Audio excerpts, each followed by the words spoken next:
한 주간도 평안하셨죠? 예.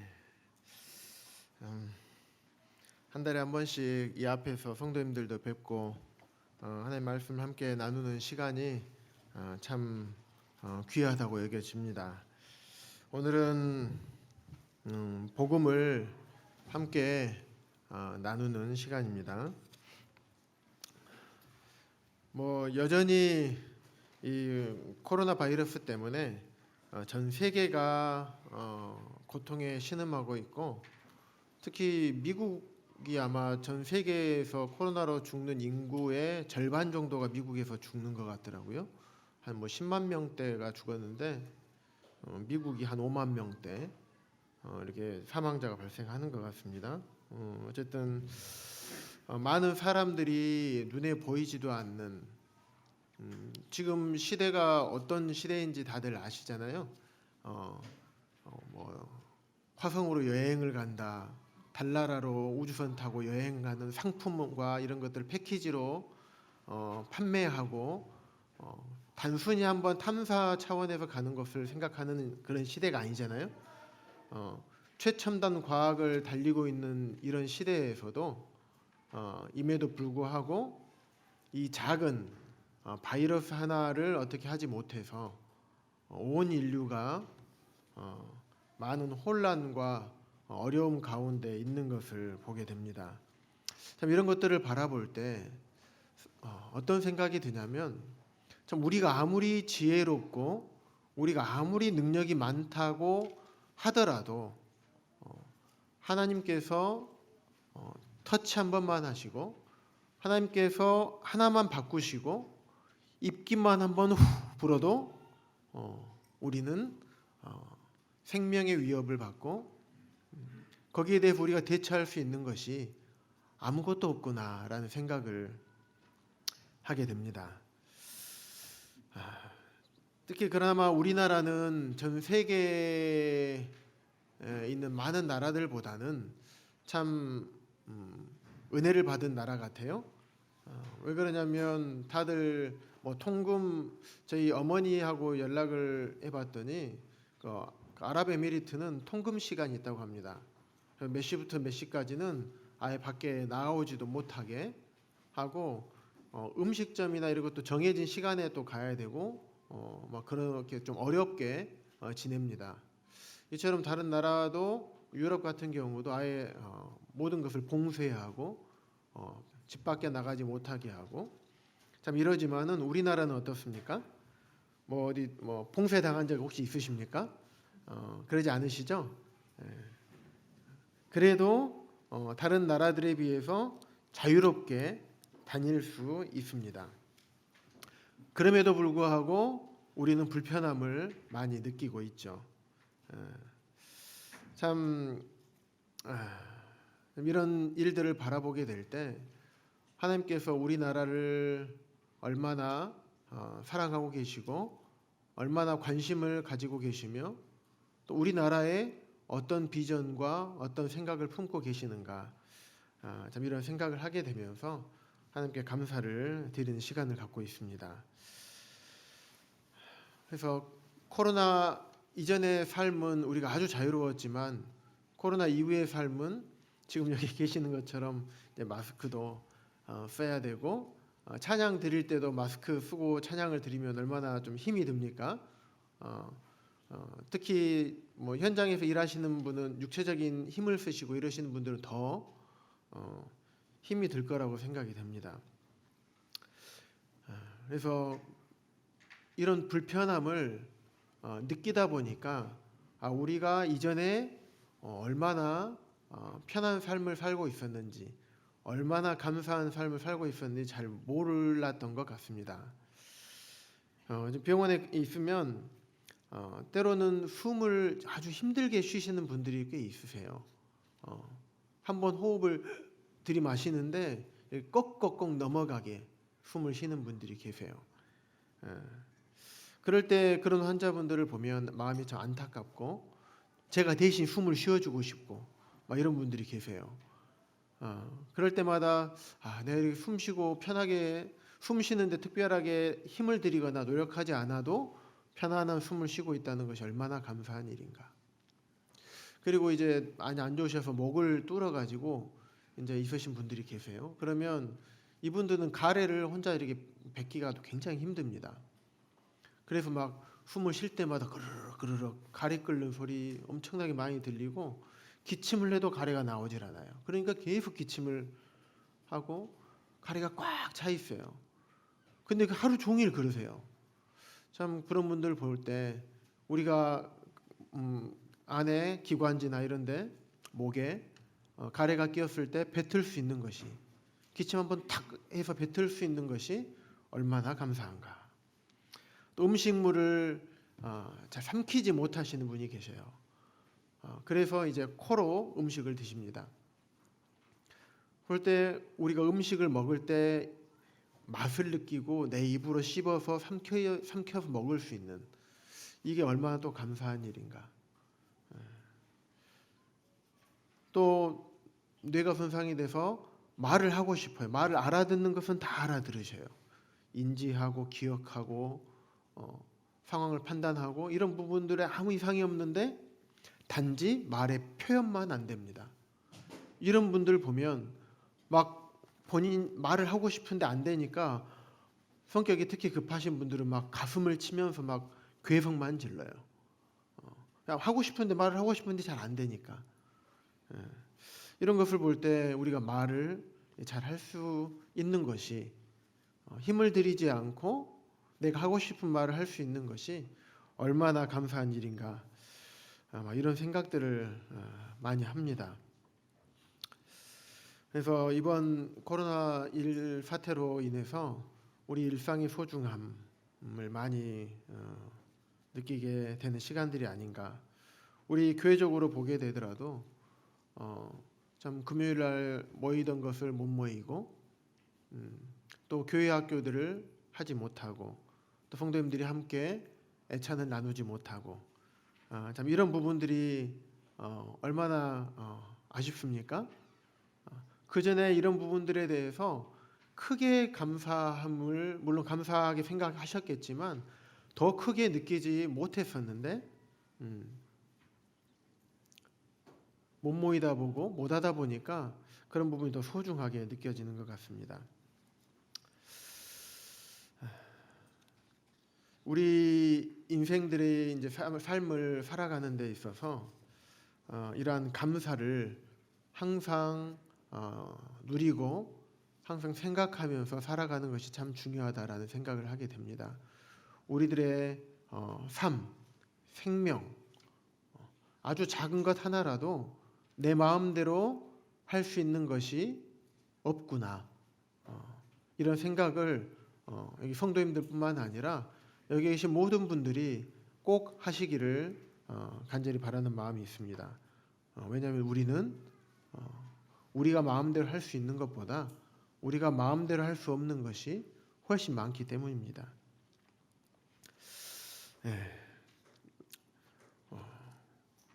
우리는 일상생활을 살아가면서 참 많은 결정들을 하면서 우리가 세상을 살아갑니다.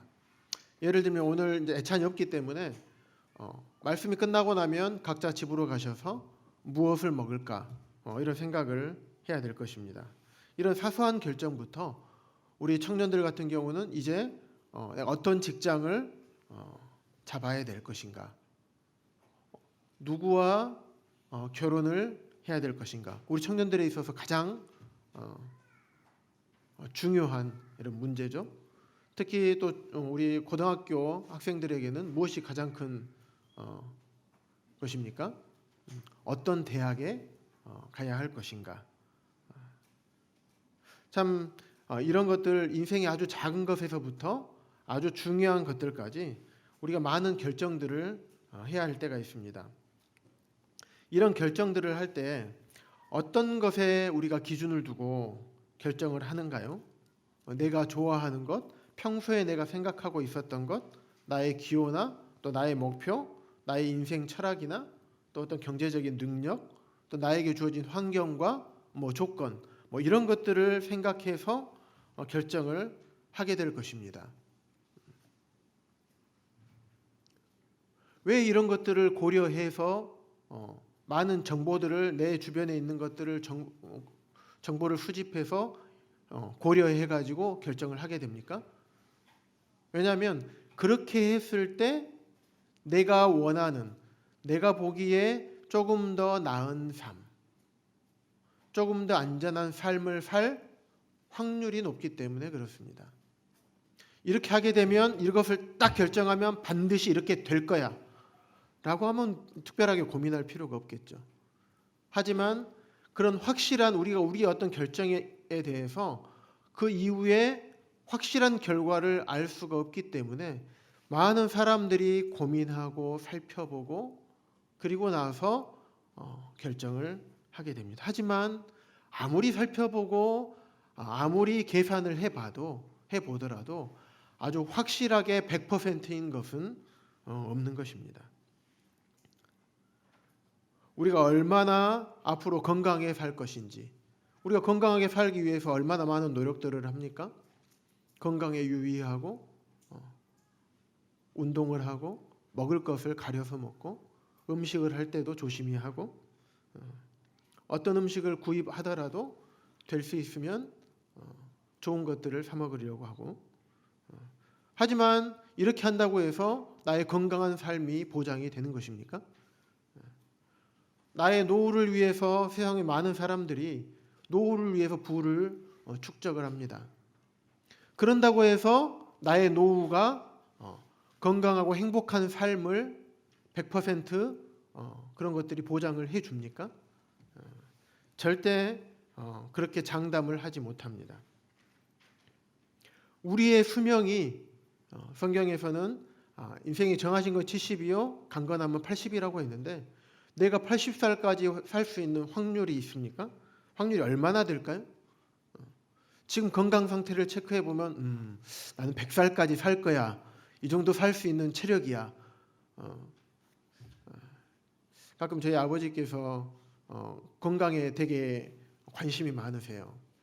그래서 건강 몸 관리를 엄청 잘하시고 건강에 관련된 정보들을 굉장히 많이 수집을 하십니다. 그래서 매스컴이나 TV에서 그런 내용들을 접하시면 그대로 또 하십니다. 예전에는 소금을 짜게 드시면 안 된다고 해서 항상 싱겁게 수십 년을 드셔오셨는데 어느 TV에서 사람은 소금을 먹어야 된다 그러시니까 바로 그때부터 소금을 이제 드시기 시작합니다. 그 정도로 건강에 관심이 많으세요. 그런데 그렇게 관심이 많다 하더라도 그 전에 수십 년간 짜게 먹으면 안 된다고 알고 있던 그런 정보들이 잘못된 것을 그때서야 깨달으신 것입니다. 그래서 세상의 정보들은 자주 변하고 확실한 것이 없는 것입니다. 우리가 이번 코로나 사태를 바라보더라도 우리는 한 치 앞도 내다볼 수 없는 그런 존재입니다.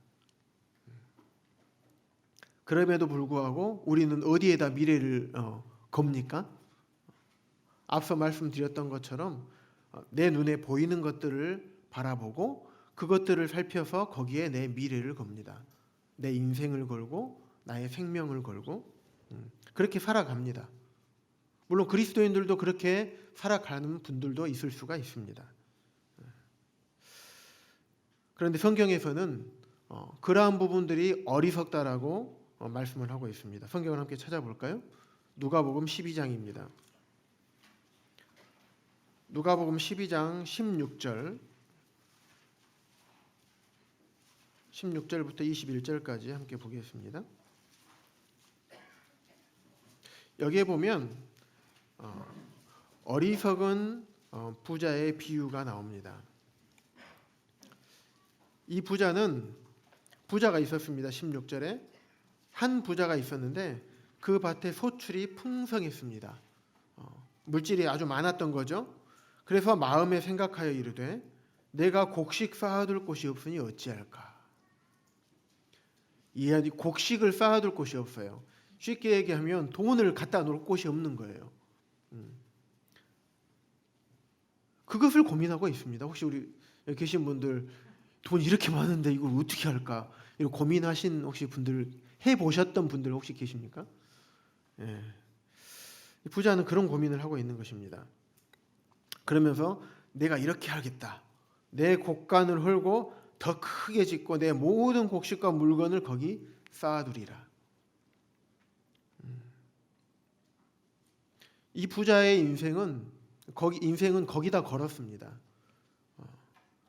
왜냐하면 그가 생각하기에는 이것만 많이 있으면 나는 앞으로 아주 편안하게 먹고 살 수 있을 거야. 하지만 19절에 보시면 예수님이 그런 말씀하십니다. 내가 내 영혼에 이르되 영혼아 열에 쓸 물건을 많이 쌓아두었으니 평안히 쉬고 먹고 마시고 즐거워하자 하리라 하되 하나님은 이르시되 어리석은 자여 오늘 밤에 내 영혼을 도로 찾으리니 그러면 내 준비한 것이 누구의 것이 되겠느냐 하셨으니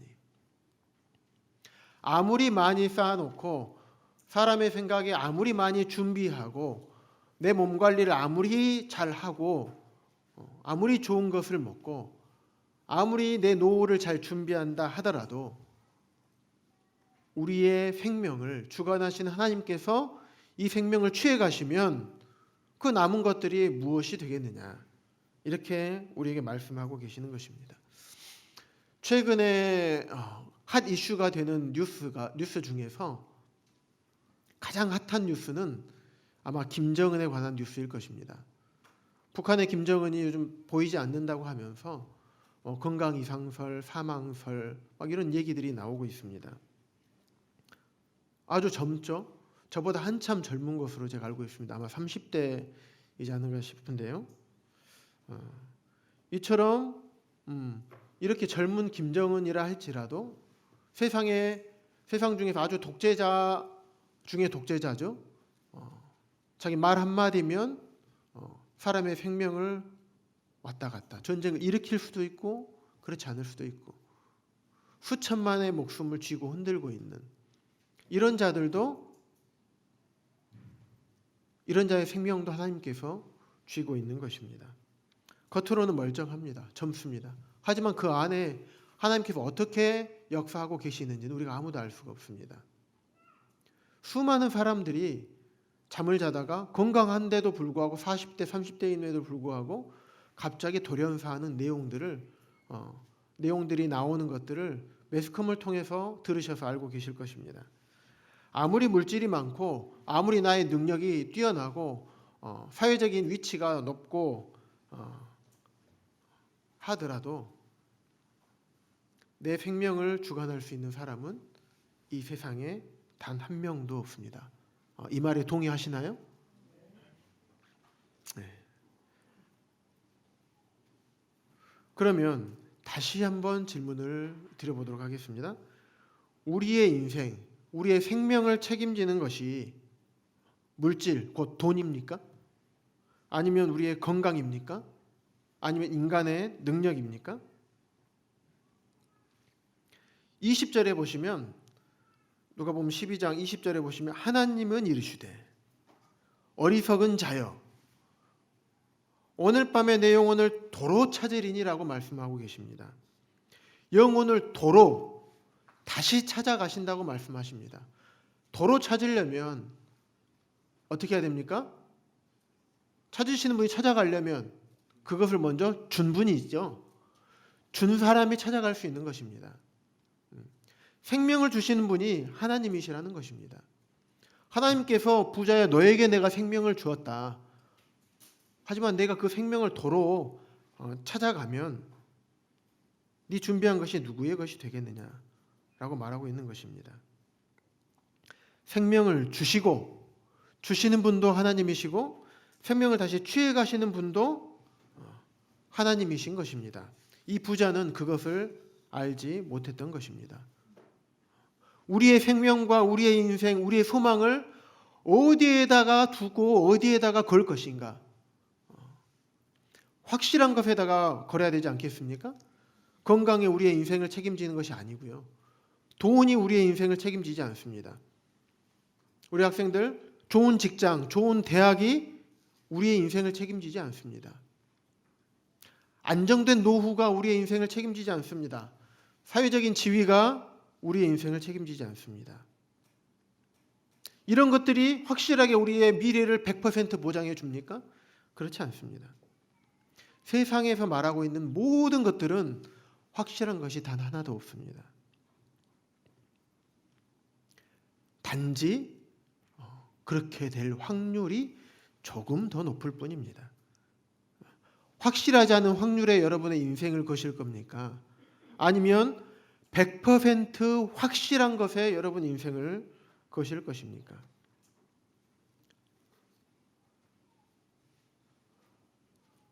언제든지 무너질 수 있는 그런 모래성의 모래에다가 여러분의 인생을 거는 분이 없기를 바라는 마음이 있습니다. 확실한 반석이신 확실한 것이 되시는 하나님께 여러분의 인생을 거시길 바랍니다. 생명을 주관하시는 분이시고 이 세상을 세상 천지 만물을 운행하시는 분이십니다. 이 세상 그 어떤 무엇도 생명을 창조하게 생명을 태어나게 하거나 할 수가 없습니다. 또 죽은 생명을 다시 죽지 않도록 살려내는 수 있는 그런 사람은 한 명도 없습니다. 하지만 하나님은 이 세상을 창조하셨고 또 생명을 창조하셨기 때문에 또 생명을 주관하시는 분이시기 때문에 생명을 창조하실 수도 있고 또 그 죽은 자를 살리실 수도 있는 이런 분이 바로 하나님이신 것입니다. 세상이 멸망하게 되면요, 우리의 생명, 우리의 인생도 남지 않는 것입니다.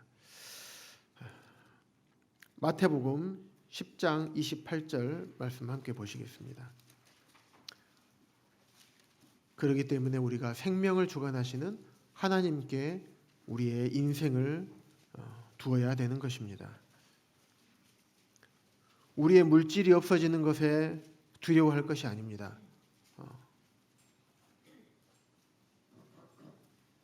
우리의 생명을 해할 수 있는 그런 사람들, 내 지위를 뺏어갈 수 있는 사람들, 내 물질을 뺏을 수 있는 사람들, 환경, 조건, 그런 것들을 두려워하는 것이 아니라 마태복음 10장 28절에 보시면 몸은 죽여도 영혼은 능히 죽이지 못하는 자들을 두려워하지 말라라고 말씀하십니다.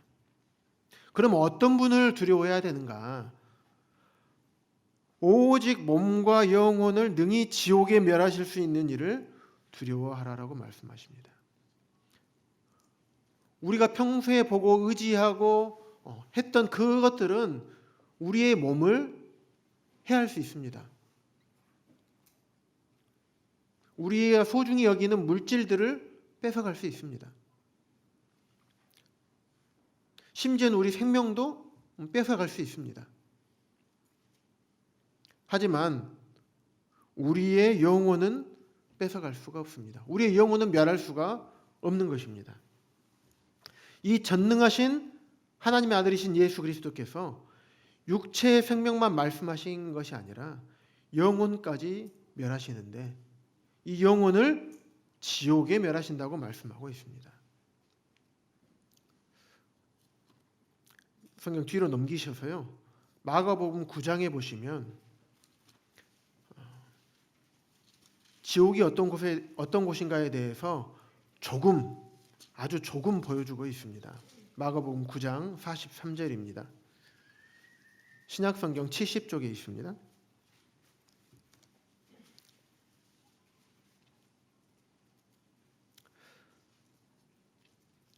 만일 내 손이 너를 범죄하게 하거든 찍어버리라. 장애인으로 영생에 들어가는 것이 두 손을 가지고 지옥 꺼지지 않는 불에 들어가는 것보다 나으니라. 44절은 없음이라고 되어 있는데 다른 성경에 보면요, 거기서는 그들의 벌레도 죽지 않고 불도 꺼지지 아니하느니라 라고 되어 있습니다.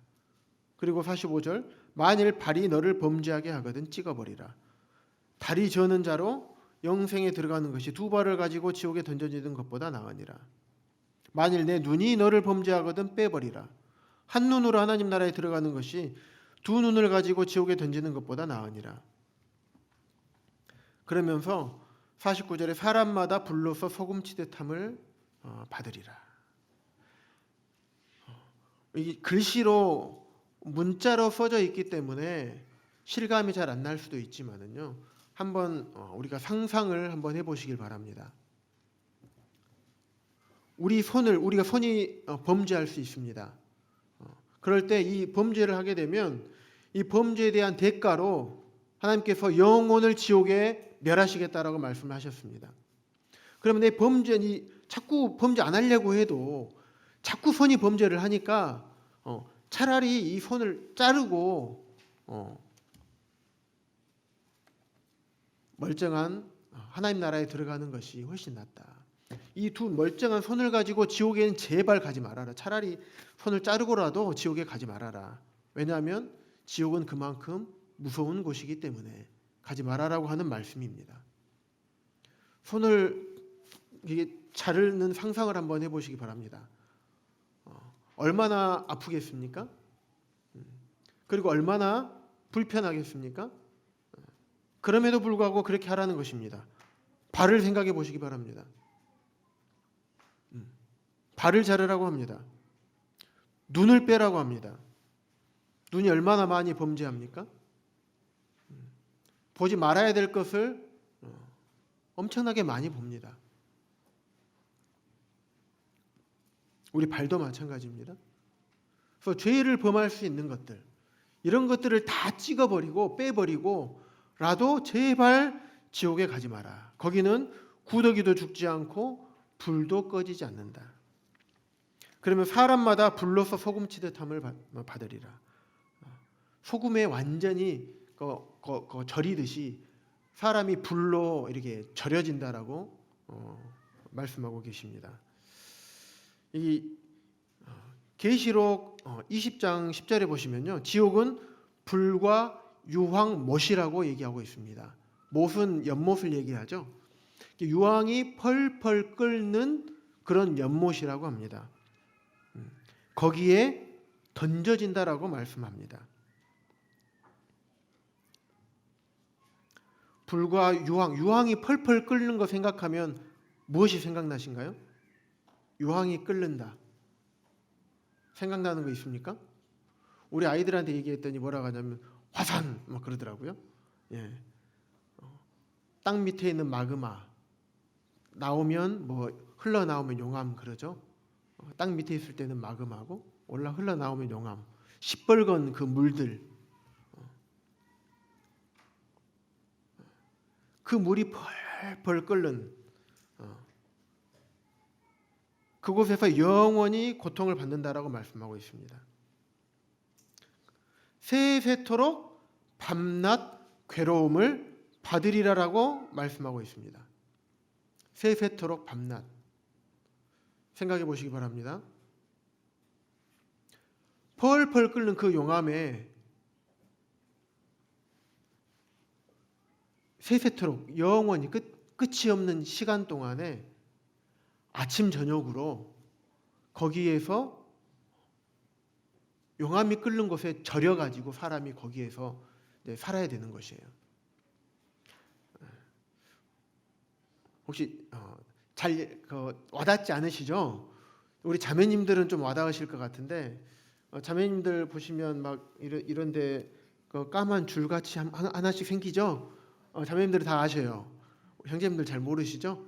왜 까만 줄이 하나씩 생길까요? 형제님들? 예, 맞습니다. 아마 많이 보셨네. 후라이팬이나 냄비 들다가 이렇게 요리하다가 쫙 한번 데이면 이렇게 한 줄로 쫙 갑니다. 엄청 뜨겁죠? 거기에 10초 견디실 수 있는 분이 계신가요? 제가 최근에 안 하던 짓을 좀 했습니다. 네.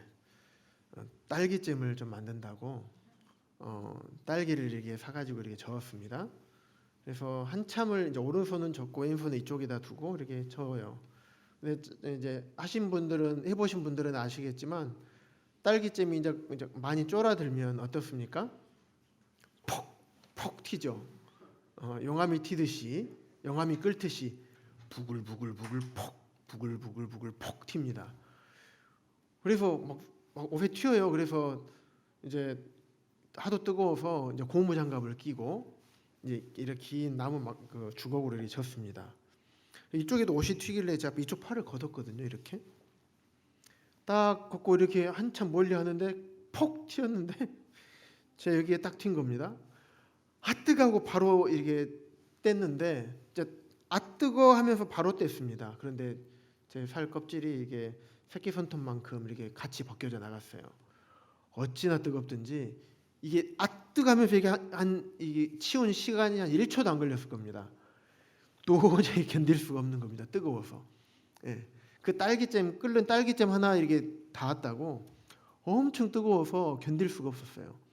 제가 호들갑을 좀 떨었습니다. 막 졌다가 뛰어 내려와 가지고. 그런데 이게 잠깐 이렇게 데인 것도 엄청 뜨거운데 유황이 끓는 수천도가 되는 그 끓는 물에서 그 연못에서 밤낮 괴로움을 당하는 것입니다. 영원히. 지옥은 그런 곳입니다. 성경에 이 글씨로 써져 있으니까 아 그런가 보다라고 생각을 하지만 이 글씨로 써져 있는 것들을 실제로 우리가 눈에 보이도록 상상을 해보시면 얼마나 지옥이 무서운 곳인지 절대 가야 되지 않는 곳인지 알 수 있습니다. 오죽 가기 싫으면 지옥에 던져진다고 하겠습니까?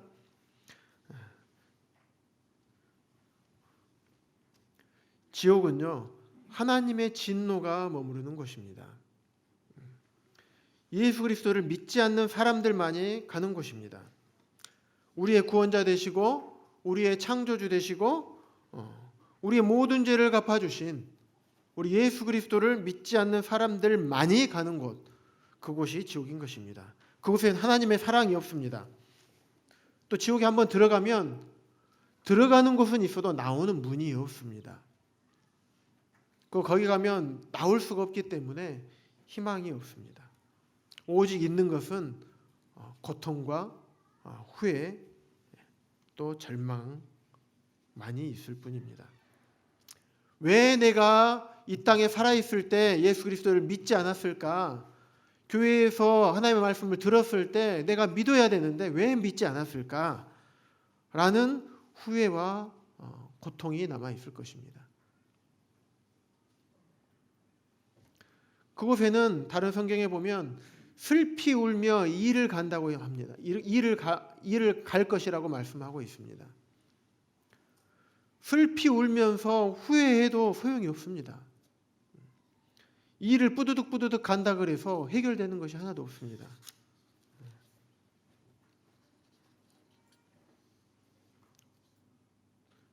그곳에는 펄펄 뛰는 뜨거움에 펄펄 뛰는 고통만이 남아 있을 것입니다. 사랑하는 여러분, 성경에는 분명히 지옥이 있다라고 말씀하고 계십니다. 진짜 지옥이 있다고 믿으십니까? 진짜 믿으세요? 정말 믿으십니까? 어떤 분은 그렇게 얘기한다고 합니다. 지옥이 있다고 봅니다. 혹시 우리들 마음 가운데도 그런 마음이 혹시 있으신 분들이 계신가요? 성경이 있다고 하니까 나 교회 오랫동안 다녔으니까 때로는 우리 아이들, 학생들 어렸을 때부터 부모님 밑에서 자라다 보니까 하나님이 계시는 것도 당연히 알겠죠. 천국과 지옥이 있는 것도 알겠죠. 하지만 정말 관념적으로 이야기를 들어서 그냥 관념적으로만 혹시 알고 있는 것이 아닙니까? 그래서 성경이 있다고 하니까 전 지옥이 있다라고 생각을 합니다. 지옥이 있다고 봅니다. 이렇게 생각할 수도 있습니다. 그러면 제가 다시 한번 질문을 드려보겠습니다. 여러분은 교회에 있다고 봅니까? 아니면 교회에 있습니까? 지금 동북교회에 있다고 봅니까? 교회에 있습니까? 확실한 거예요. 아침을 드시고 오셨습니까? 드시고 오셨다고 봅니까? 아니면 드시고 오셨습니까? 안 드시고 오신 분들이 좀 계시겠네요. 네. 저는 조금이지만은 먹고 왔습니다. 먹은 사람은 확실히 먹은 것이고 안 먹은 사람은 확실히 안 먹은 것입니다. 성경에 지옥을 실제로 있다라고 성경에서 말씀하고 있습니다. 성경은 이 지옥 때문에 쓰여졌다라고 어떤 분은 말씀을 합니다. 실제로 제가 생각해도 그런 것 같습니다. 성경에 지옥이 없다면 과연 우리가 예수님을 믿어야 할 이유가 있을까요?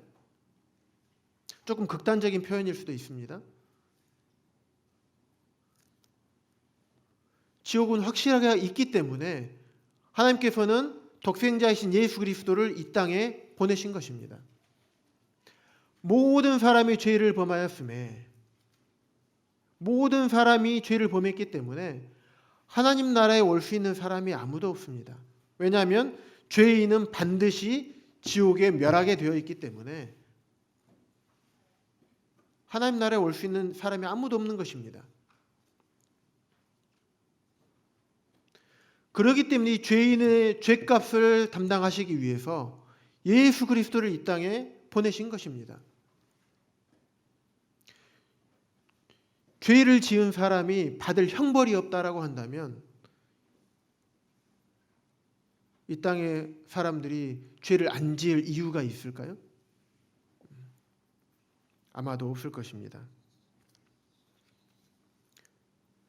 죄인에 대해서 반드시 처벌하기 때문에 죄를 짓지 않는 것입니다. 물론 그럼에도 불구하고 죄를 짓는 사람이 많이 있습니다. 실제로 지옥은 실제로 성경에서 말씀하고 계시는 것이고 확실하게 존재하는 것입니다. 지옥은요, 어떤 사람이 가는 거냐면 앞서 말씀드렸듯이 죄인이 가는 곳입니다. 어떤 사람은 이렇게 말씀하는 분도 있습니다. 왜 하나님이 지옥을 만들어서 사람들을 지옥에 보내느냐?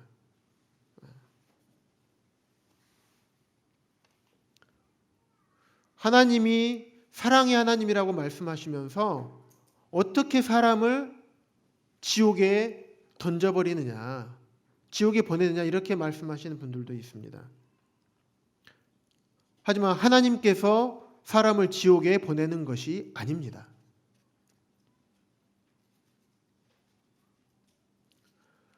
죄인이 재판장에 섰습니다. 법정에서 재판장의 앞에서 섰습니다. 재판장이 이 죄인의 이 사람의 범죄를 심리를 해본 결과 법에 대해서 딱 비춰보니까 유죄예요. 그래서 이 사람에 대해서 유죄 판결을 내렸습니다. 그러면 유죄 판결을 내리고 이 사람이 감옥에 가게 되겠죠? 그럼 이 사람을 감옥에 보내는 사람이 판사가 감옥에 보냈습니까? 아니면 죄인이 자기 죄 때문에 감옥에 가게 되었습니까? 하나님께서는 사랑의 하나님이십니다. 그래서 이 사람이 지옥에 가는 것을 원치 않는 것입니다. 하지만 사람이 자기 죄 때문에 지옥에 가는 것입니다. 자기 죄값을 치르기 위해서 영원한 지옥에서 영원히 고통을 받으러 자기 죄 때문에 들어가게 되는 것입니다.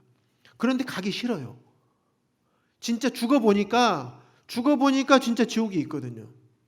나는 하나님이 있다고 믿지 않았었는데, 예수님이 계시다고 믿지 않았었는데 가보니까 있거든요. 그래서 천사들이 던져놓습니다. 왜? 법에 따라서, 하나님이 정하신 법에 따라서 그 법에 위배됐기 때문에 지옥에 가게 되는 것입니다.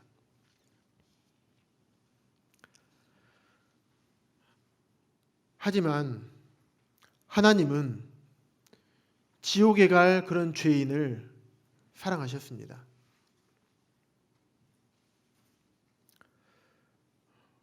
그래서 예수 그리스도를 이 땅에 보내주신 것입니다. 예수 그리스도를 통해서 이 세상의 모든 사람들이 자기가 지은 죄값을 스스로 해결할 수 없기 때문에 예수 그리스도께서 그 죄를 모두 죄값을 다 갚아주시기 위해서 이 땅에 오신 것입니다. 요한복음 16장 9절 말씀을 함께 보시겠습니다. 신약성경 175쪽에 있습니다.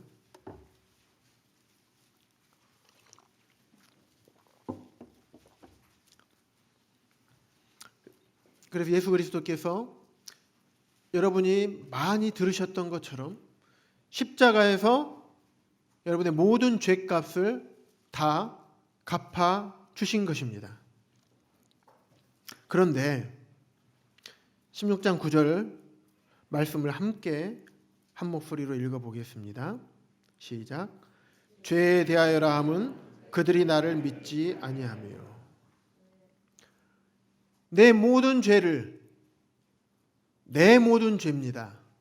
여기에 각자 앉아 계시는 모든 분들의, 여러분의 죄를 예수 그리스도께서 2000년 전에 십자가에서 이미 죄값을 다 갚아 주셨던 것입니다. 하나님의 아들로서 하늘 보좌를 버리시고 이 땅에 사람의 몸을 입고 이 땅에 내려오셨습니다.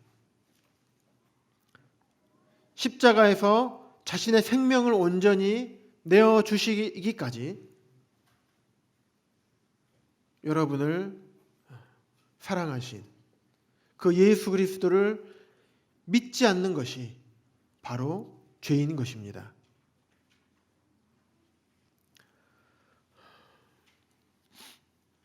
예수님이 여러분을 그만큼 사랑하신 것입니다. 그런데 그 사랑에 대해서 여러분들은 어떻게 반응하실 것입니까? 여전히 뭐 그랬나 보군. 우리 엄마가, 우리 아빠가 말씀하시니까 그랬다고 하네요. 단지 그렇게 생각하고 넘어갈 것인가?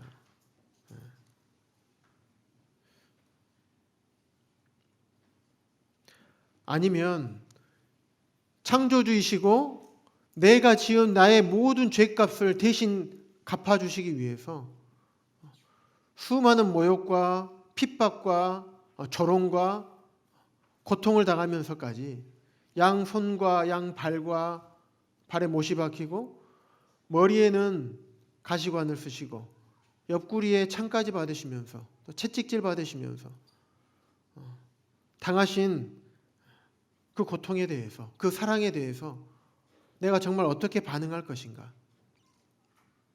단지 글씨로 써져 있으니까 그런가 보구나 생각을 하시겠지만, 만약에 여러분의 부모님이 여러분의 죄값을 대신 받기 위해서 그러한 대가를 치르셨다라고 생각을 하게 되면 조금이나마 다르게 느껴지실까요?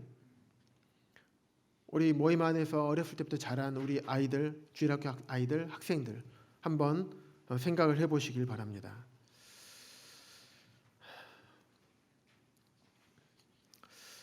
매스컴에 보면요, 가끔 안타까운 뉴스가 나옵니다. 어떤 뉴스가 나오냐면 돈 문제 때문에 가끔 자기를 수십 년간 키워주신, 낳아주시고 키워주신 부모님을 살해하는 그런 뉴스들이 나옵니다. 생명을 잉태해서 10달 동안 어머니 뱃속에서 금이야 오기야 음식을 가려가면서 좋은 것들만 찾아서 참 드셨을 것입니다. 이 땅에 태어나면 얼마나 귀엽고 예쁘고 사랑스럽습니까? 참 아이가 할 수 있는 것이 아무것도 없기 때문에 모든 것을 부모님이 다 해줘야 됩니다. 금지옥엽으로 키워줍니다. 먹고 싶을 때 배고프다고 하면 젖을 물립니다. 참 제가 엄마가 아니라서 잘 모르겠지만 자매가 참 많이 힘들어하는 것들을 많이 보았습니다. 또 어떤 여러 자매님들로부터 그런 얘기를 들은 적이 있습니다. 왜냐하면 처음으로 젖을 물리기 때문에 엄청 아프다고 합니다. 가슴에도 변형도 오고요. 심지어는 아이가 이빨이 앞니가 났음에도 불구하고 계속 젖을 달라고 해서 젖을 물립니다. 어떤 분은 젖꼭지가 반틈이 떨어짐에도 불구하고 엄청난 고통 가운데 있어도 아이가 원하니까 아이에게 젖을 물립니다. 그런 사랑으로 아이들 키웁니다. 그리고 자기가 잘났다고 자기 의지가 생기면 지 맘대로 하려고 하는 시기가 또 옵니다. 그래도 다 들어주고 가르칠 거 가르쳐주고 또 필요한 것들을 채워주면서 키웁니다.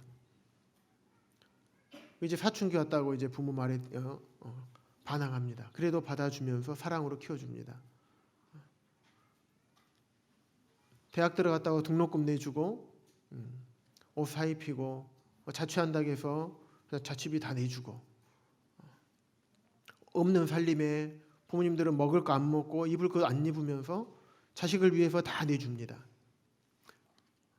그런데 이제는 자식이 돈이 필요하다고 하면서 부모가 돈을 안 주니까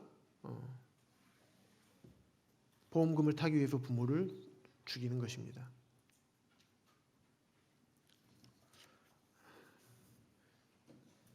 이 사람이 은혜를 아는 사람입니까? 이런 사람 지옥 가도 마땅할 것입니다. 하지만 이 자녀에게 살해를 당한 부모의 마음은 어떻을까? 그런 생각을 가끔 해봅니다. 예전에 어떤 영화에 아주 예전에 봤던 영화인데 결국에는 그 어떤 돈 때문에 부모님을 살해합니다. 집에 와서 아들이. 그런데 어머니께서 죽기 전에 보니까는 아들이 자기를 죽이다가 잘려진 손톱이 앞에 있는 거예요. 죽기 전에 그것을 주워서 입으로 넣어서 먹어버려요. 왜? 아들로부터 죽었다는 것을 감추고 싶어서. 이것이 부모의 마음이 아닌가. 아마 그런 부모님들도 물론 자식들로부터 그런 일을 당하면 안 되겠지만 당하면서도 사랑한 내 자녀로부터 당하면서도 아마 이 자녀가 변화되기를 바라고 이것을 깨닫기를 바라는 그런 마음이 아마 있었지 않았을까. 그런 생각이 좀 듭니다. 제가 가끔 저희 아들과 함께 산책을 나갈 때도 있고요. 무등산에 갈 때가 있습니다. 그러면 거기에 어떤 프랭카드가 하나 붙어 있습니다. 산을 좋아하시는 분들 아실 텐데 멧돼지 출현지역 이렇게 나옵니다. 그럼 제 아들이 물어봅니다. 아빠, 멧돼지 나오면 어떻게 해요? 그래서 막 비비탄 총을 가져갑니다. 비비탄 총으로 쏴버릴 거야 막. 그리고 나무 막대기로 탁 때려버릴 거야 막. 그래요. 달라들면. 그러면 제가 뭐라고 합니까? 아들, 만약에 멧돼지가 나타나서 달려오면 너는 뒤도 돌아보지 말고 뛰어. 막 도망가. 알았지? 아빠가 상대할게. 그래? 멧돼지에게 남원에 있을 때요. 멧돼지에게 물려서 죽으신 분이 한 분 계셨습니다. 근데 죽은 모습이 이제 소식으로만 들었는데 내장이 다 튀어나와 가지고 멧돼지가 이제 좀 고기도 먹더라고요. 그래서 할머니셨는데 멧돼지 공격에 의해서 이제 숨지셨습니다. 근데 어떻게 죽는지 이제 상상이 되잖아요. 멧돼지가 달려들면 이제 나도 그런 일을 당할 수 있겠구나 생각을 하지만은 만약에 그런 상황에 나에게 닥친다면 어떻게 하겠습니까? 여기 계신 부모님들 당연히 자식은 도망가라 하고 제가 상대를 해야겠죠. 어쩌면 제가 왜 이 말씀을 드리냐면 이게 하나님의 아버지의 마음이 아닐까라는 생각이 들어서 그렇습니다. 물론 하나님 아버지의 마음을 다 생각할 수 없습니다. 어떻게 부모가 자식을 사랑하는 이 마음과 어떻게 비교할 수 있겠습니까?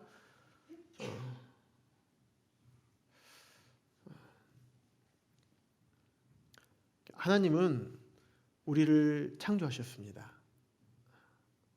그렇기 때문에 우리는 하나님의 자녀예요. 모든 사람이 하나님의 자녀가 되어야지 마땅합니다. 하지만 하나님을 거절하고 거역함으로써 자녀의 권세를 다 버려버린 것이에요. 하나님을 거절하면 그 자녀의 권세를 버리면 누리지 못하면 얻지 못하면 갈 수 있는 곳은 지옥 하나밖에 없습니다. 하나님의 은혜를 거절하면 갈 수 있는 곳은 지옥 한 군데밖에 없는 것이에요. 예수 그리스도를 거절하면 고통과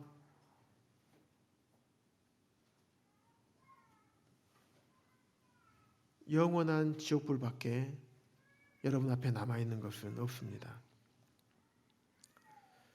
이런 하나님의 은혜를 모르고 살아가는 죄인들이 바로 여기에 있는 모든 분들이 맞습니다. 저도 마찬가지고요. 여기 계신 모든 분들이 하나님의 은혜를 모르고 살아가던 그런 자들이었습니다. 그런 사람들이었습니다. 그런데 이런 자들을 위해서 독생자이신 예수 그리스도를 보내주신 것입니다. 이것이 하나님의 은혜인 것입니다.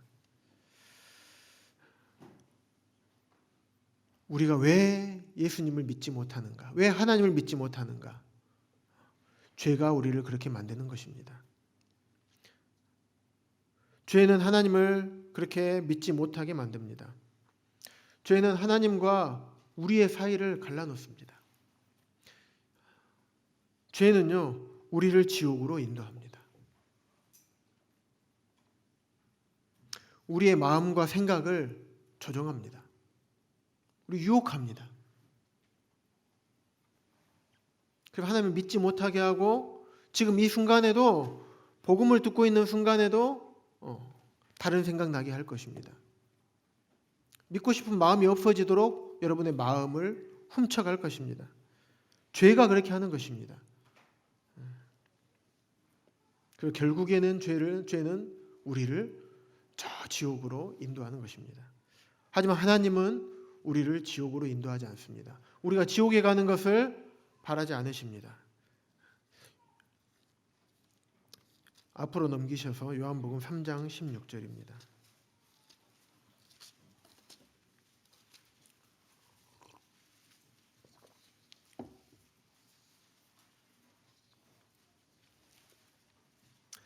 한 목소리로 함께 읽도록 하겠습니다. 요한복음 3장 16절 시작. 하나님이 세상을 이처럼 사랑하사 독생자를 주셨으니 이는 그를 믿는 자마다 멸망하지 않고 영생을 얻게 하려 하심이라. 하나님은요, 하나님을 믿지 않고 믿는 것을 의도적으로 거절하고 내 인생을 내 마음대로 살아가고 하나님이 없는 것처럼 이 세상을 살아왔던 죄인인 우리를 이처럼 사랑했다라고 말씀하고 있습니다. 이처럼 사랑했다는 말씀은 우리의 죄값을 대신 갚아주시기 위해서 하나뿐인 독생자, 다른 말로 하면 하나뿐인 외아들을 이 땅에 내려보내셨습니다. 그래서 앞서 말씀드렸던 것처럼 채찍에 맞으시고 십자가에서 모든 고난을 당하시고 결국에는 그분의 생명을 우리에게 주시기까지 우리를 사랑해 주신 것입니다. 사랑하는 여러분, 여러분의 생명이 여러분의 부모님의 것입니까?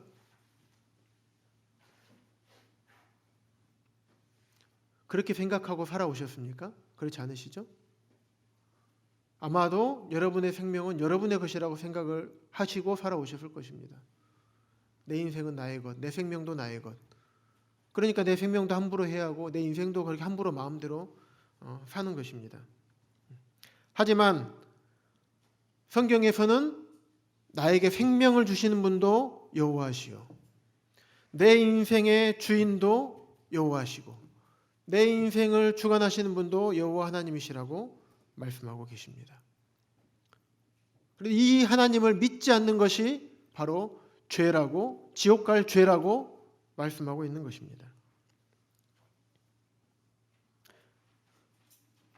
내 인생이 내 것이 아닌데 내 마음대로 사는 것. 왜 내 마음대로 삽니까?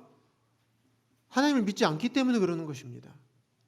그럼 내 마음대로 살면서 어떻게 삽니까? 하나님께서 싫어하시는 수많은 죄들을 짓고 살게 되는 것입니다. 욕심을 많이 부리고요, 사람을 미워하고 싸우고 다툽니다. 때로는 뒷담화하고요, 또 부모님 말씀을 거역합니다. 약속도 지키지 않습니다. 다른 사람의 물건도 탐냅니다. 또 음란한 생각을 합니다. 심지어는 사람도 죽입니다. 물론 실제로 죽이진 않겠지만 머릿속으로 나를 괴롭히고 나를 괴롭게 하는 사람, 얼마나 많이 수많은 생각들로 그 사람을 수없이 많이 죽였습니까? 하나님께서는 마음으로 짓는, 생각으로 짓는 죄도 하나님께서는 죄라고 말씀하고 계십니다. 그 죄에 대해서도 심판을 하시겠다라고 말씀을 하셨습니다. 이처럼 하나님을 나의 창조주로 여기지 아니하고 나의 주인으로 여기지도 아니하고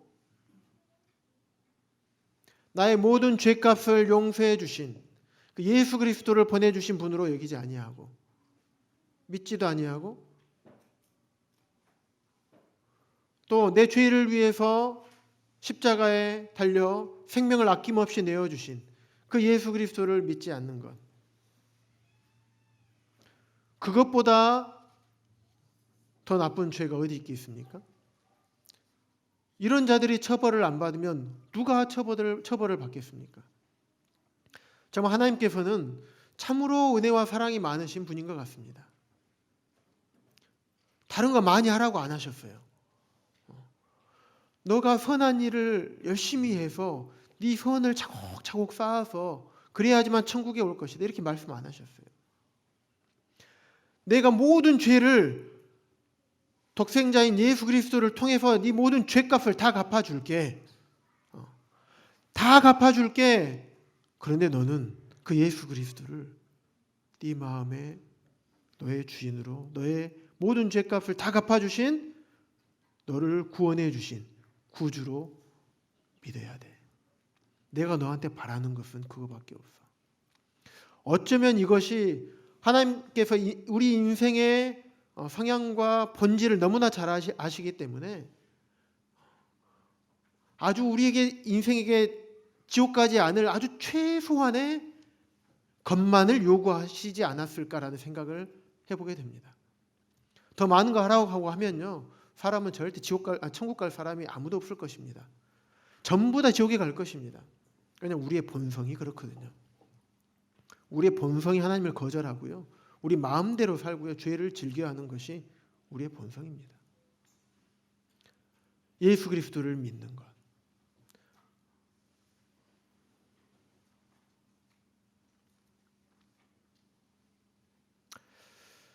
여기에 손을 놓으시고요, 요한복음 3장에 손을 놓으시고 뒤로 넘기셔서 로마서 말씀 함께 보겠습니다. 로마서 5장입니다. 5장 6절부터 8절입니다.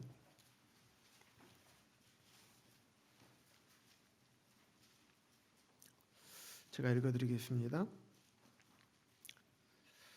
로마서 5장 6절에서 8절. 우리가 아직 연약할 때에 기약대로 그리스도께서 경건하지 않은 자를 위하여 죽으셨도다. 경건하지 않는 자, 다시 말하면 죄인입니다. 죄인을 위하여 죽으셨어요. 의인을 위해서 죽은 게 아니고요, 하나님께 호의적이고 하나님을 사랑하는 자를 위해서 예수 그리스도께서 죽으신 것이 아닙니다. 죄인을 위해서 예수 그리스도를, 이 땅에 오신 예수 그리스도를 거절했습니다. 메시아로 여기지 아니하였고 침뱉고 조롱하고 채찍으로 때리고 십자가에서 못 박아 죽였던 그런 죄인을 사랑하셨습니다. 그런 죄인을 위해서 죽으신 것입니다. 8절에 우리가 아직 죄인 되었을 때 그리스도께서 우리를 위하여 죽으심으로 하나님께서 우리에 대한 자기의 사랑을 확증하셨느니라. 독생자이신 예수 그리스도께서 우리를 위하여, 죄인을 위하여 십자가에서 죽으심으로 하나님께서 우리를 얼마나 사랑하셨는지 그 사랑을 확증하셨다라고 말씀하고 있습니다. 이 사랑을 받아들이실 것입니까? 아니면 거절할 것입니까?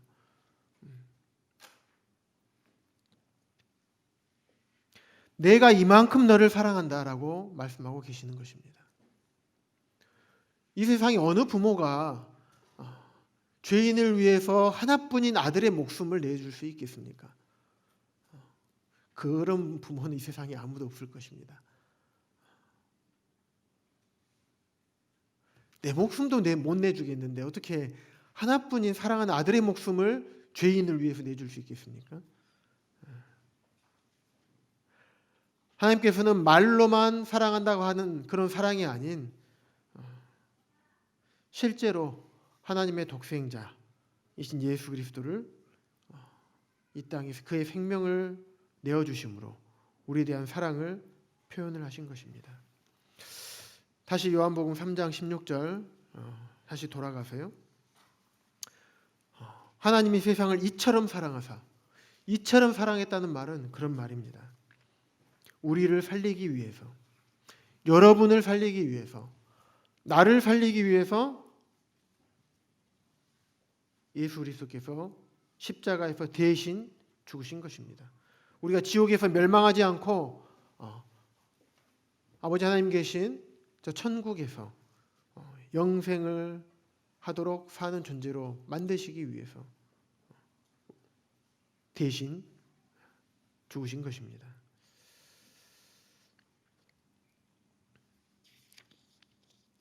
예수님은요, 말씀 찾지는 않겠습니다. 로마서 4장에 보면 예수는 우리가 범죄한 것 때문에 내줌이 되고 또한 우리를 의롭다 하시기 위하여 살아나셨느니라 라고 말씀하고 있습니다. 예수님이 죽으신 이유는 내가 지은 죄 때문에 죽으신 것이고 또한 우리를 죄 없다 하시기 위해서, 처벌받을 죄가 없다 하시기 위해서 다시 살아나셨느니라 라고 말씀하고 있습니다. 예수님은 죽으실 뿐만 아니라 우리를 의롭다 하시기 위해서 다시 부활하셨습니다. 죽음을 이기실 수 있는 분, 그분이 사람일까요? 세상이 4대 성인으로 얘기하고 있는데 예수님을 그런 단지 4대 성인인 그런 사람일까요? 이 세상에 이 세상에 존재한 이후로부터 아직까지 죽었다가 부활한 사람이 없습니다. 죽음을 이긴 사람이 없어요. 물론 죽었다가 잠시 살아난 사람은 있지만은 다시 나중에 죽게 되죠. 근데 예수 그리스도는 죽으신 이후에 사흘 만에 성경대로 다시 부활을 하셨습니다. 그리고 여전히 지금 이 자리에 살아계시고 여러분과 함께 하고 계시는 것입니다. 죽음을 이기실 수 있는 그분은 사람이 아닙니다. 생명을 창조하시고 생명을 주관하시는 분, 오직 하나님만이 죽음을 이기실 수 있는 것입니다. 그래서 십자가에서 죽으시고 사흘 만에 부활하심으로 그분이 창조주 하나님이심을 온전히 드러내셨습니다. 내가 너희를 창조한 창조주며 내가 메시아다. 너희들의 모든 죄값을 다 대신 갚아주실 만한 그런 자격과 능력이 있는 하나님이다 라고 말씀을 하셨습니다.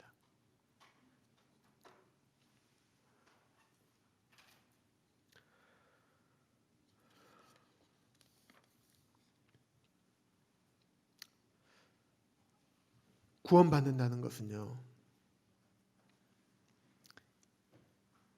나의 모든 죄를 다 갚아주신 예수 그리스도를 믿는 것입니다.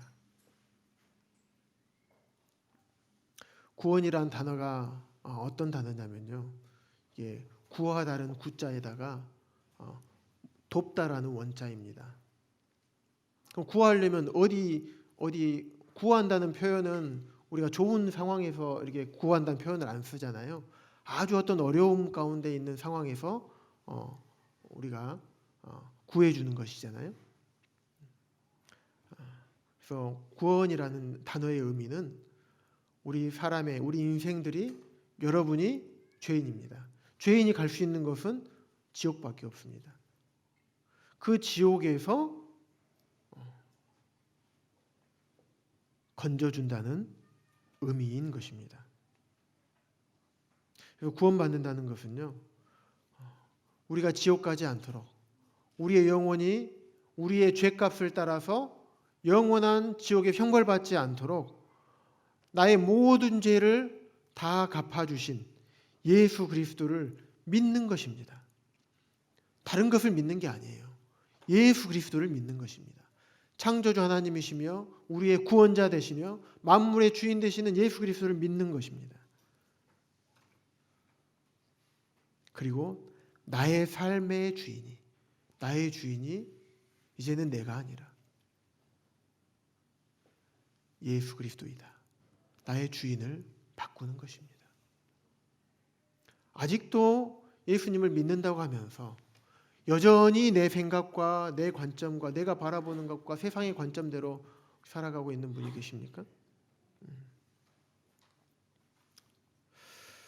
로마서 10장 9절에서 10절 말씀 함께 보겠습니다.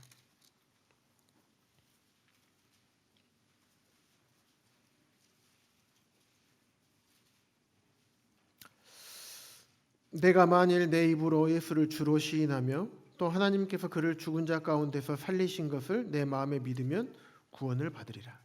사람이 마음으로 믿어 의에 이르고 입으로 시인하여 구원에 이르느니라.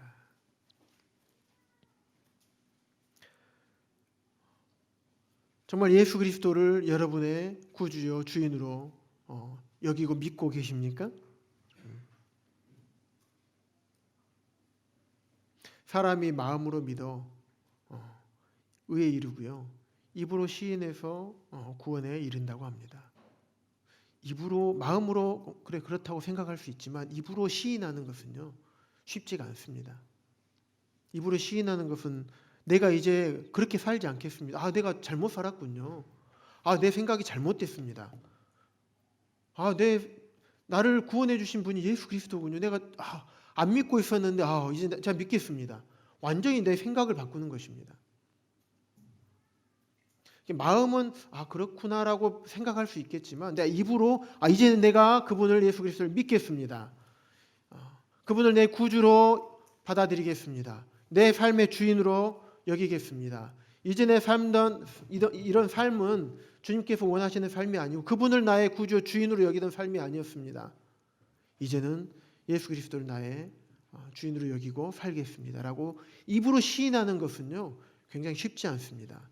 참으로 예수 그리스도를 믿는 자만이 정말로 구주를 내 모든 죄가 용서된 사실을 믿는 자만이 그런 고백을 할 수가 있는 것입니다. 한 말씀만 보고 마치겠습니다. 요한복음 10장입니다.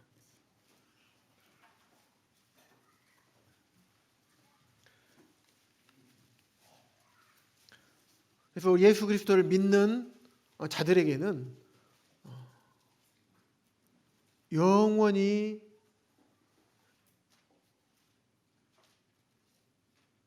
보장이 되는 것이 있습니다. 앞서 말씀드렸던 것처럼 확률이 아니라 영원히 확실한 보장이 있습니다. 요한복음 10장 28절입니다. 28절부터 30절까지 함께 읽겠습니다. 시작. 내가 그들에게 영생을 주노니 영원히 멸망하지 아니할 것이요 또 그들을 내 손에서 빼앗을 자가 없느니라. 그들을 주신 내 아버지는 만물보다 크심에 아무도 아버지 손에서 빼앗을 수 없느니라. 나와 아버지는 하나이니라 하신대.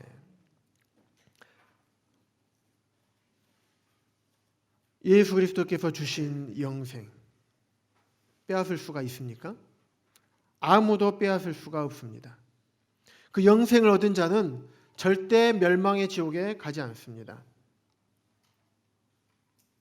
하나님은 전지하신 분이십니다. 또 전능하신 분이십니다.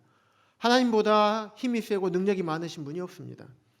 그런 하나님 손에서 빼앗을 수 있는 자가 아무도 없습니다. 우리의 영생을 빼앗을 수가 없는 것입니다.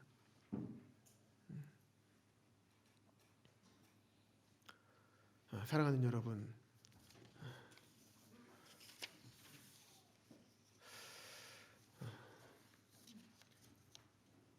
우리가 받은 구원은 영원한 것입니다.